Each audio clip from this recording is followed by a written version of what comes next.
This is for entertainment purposes only. You are not to do this on your own without consulting a you need physician. something, go to them. But if you want to do what I like to do, I'm going to show you what I'm doing right now. But in other words, if you need medical advice, I'm not trying to give you medical advice. Go to your doctor. But this is what I do when I need medical, or if I want good nutrition. There we go. That's a good one, right? So this is a thistle. It's a real common one here in Oregon. I don't know the exact name of this one. Ah, you got me. Joking. They do that, though. This one's more of a baby. And you can eat these ones. Okay, I know there's a lot of thistles out there, and I'd have to do some research on other thistles before I would say that. But, and so I'm kind of new to the thistle family and learning about it, obviously, and I have eaten it. What you want to do, let's say if you're out up here in the forest and you're kind of hungry and we haven't had our breakfast yet, we're going to have our tea soon. And the thistles are starting to come up in some areas, and you want the young thistles, the young ones. And what you do is I actually got this pulled out of the thing.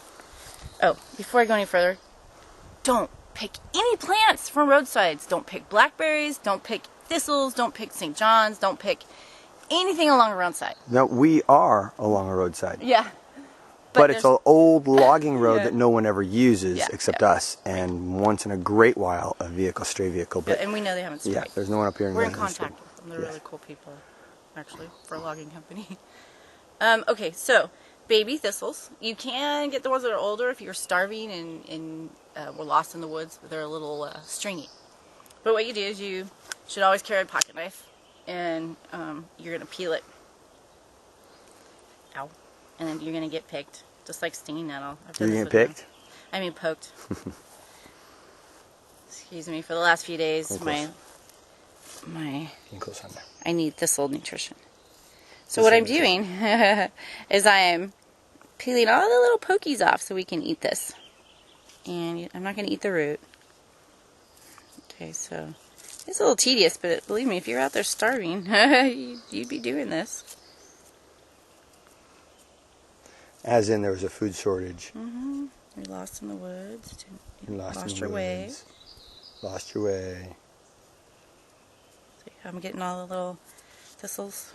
And this one, actually, the stem, because it was a baby, you can get ones even younger than this, are going to have, they're just more fuzzy than prickly. So for this part, got me. The leaves are always prickly. I know thistles can overtake your garden, but I like to leave a few in my yard because I know the bees really love thistle to sacrifice. Can't keep taking all our bees' food away from them. That's a whole nother subject. I'm almost there.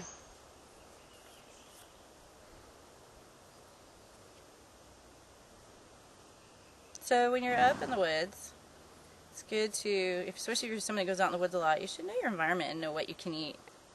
Like I used to stare at this forest and go, I'm not sure what we'd survive on in the winter, right?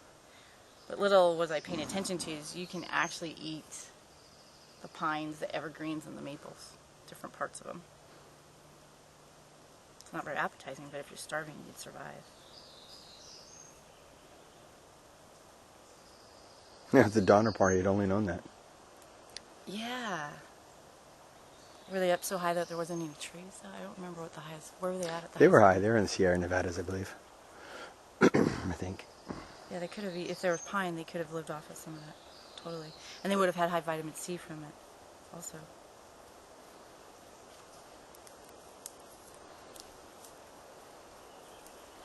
Obviously, there were no practicing herbalists with them. Something, yeah. Or they need to drink each other's pee and eat each other, though, probably. Well, they did. I personally probably would have chose the pine route first. All right. I got my little stem here. I don't have my glasses on, so hopefully I've got all the little pricklies off.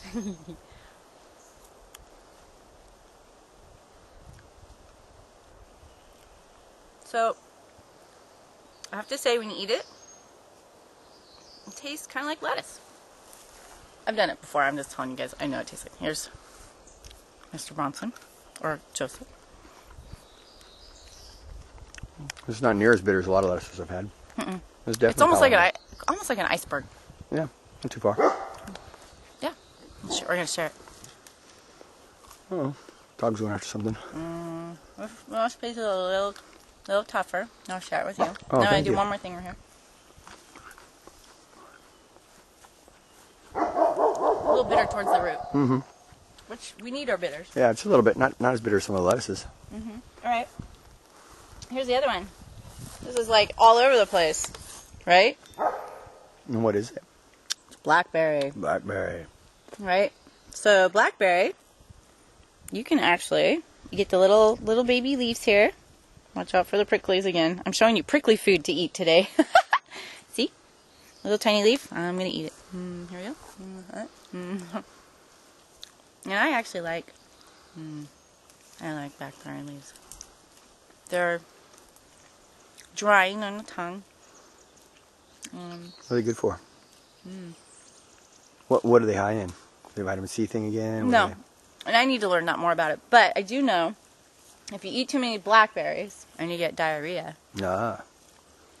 blackberry leaf or blackberry root helps with diarrhea. So not just because you eat berries, but So it's the diarrhea in antidote general. right there.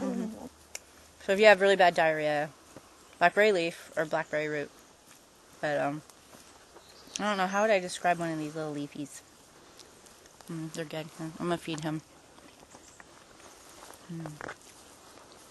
They're Nice very flavor. drying. Drying, but have nice flavor. Mm-hmm. So yeah. But just the babies, not the older ones. No, you can make tea out of these. Uh-huh. But what happens with the older ones, if I remember, they're gonna have. They've got more of the pricklies. They've got the pricklies Yeah. back there. But you could make a tea out of it. You don't want a thorn Tea's in the good mouth. for you. No. So you want to eat these little leafies. And my horses love them. The goats love them. We can actually, that one's a little too old. See how it's getting, I don't know if you guys can see, there's some pricklies there. So you want the ones that are Little babies. just coming little, out. little young ones. Right there. Yep, that one. So, if you have diarrhea, you have blackberry leaf. And in the winter, the cool thing about it, it's like a plant that kind of just gives you something in the winter too. You can dig up the root for your diarrhea.